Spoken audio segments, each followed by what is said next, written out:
Dreams. Dreams. I'm hoping that you're out here today with dreams because you know what? They cannot be quarantined. I don't know what state you're watching from. A lot of you are local here in California.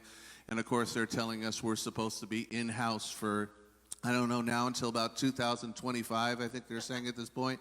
And, you know, it's amazing how people kind of can figure this out. I don't know what information they have that the rest of us don't have, but, you know, that's kind of how it goes. But what are we supposed to do during that time, right?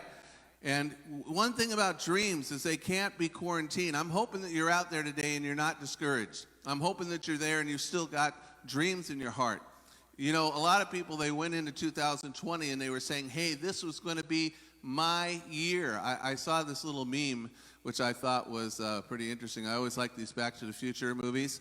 And Marty, whatever you do, whatever happens, don't ever go to 2020.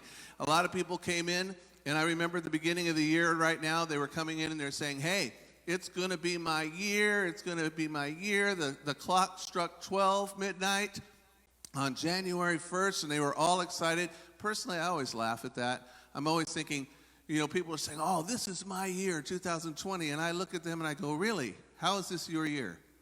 How is this all of a sudden going to be your year after all of that time? You know, what's going to make it different than 2019, 2018? Don't you say that every year?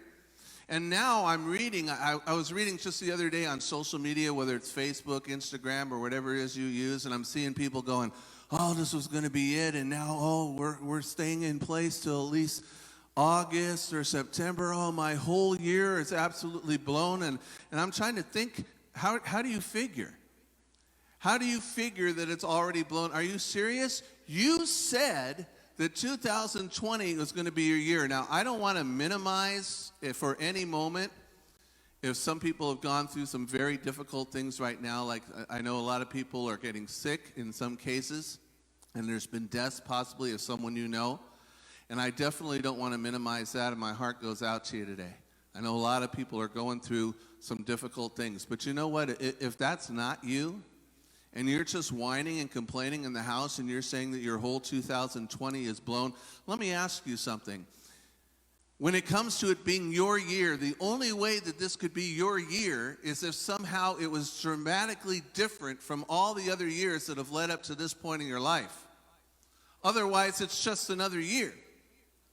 And if things hadn't dramatically changed, would there really be anything different? You see, if God has placed dreams in your heart, if God has told you that there's something that he wants to do through you, and you've imagined what it is that God can do through your life, then I got to tell you, you should be jumping for joy right now. Because when it comes to dreams, and when it comes to being something that we currently are not, it takes a drastic and dramatic change. And let me tell you, if you thought 2020 was going to be a year that was different for you, a year that was a change for you, a year where things were going to totally take a different direction and go down a different path, I think you've got your wish. Don't you? It really depends on how you look at it, because no circumstances of routine that you and I would have done ourselves would cause things to be nearly as different as they are right now in 2020.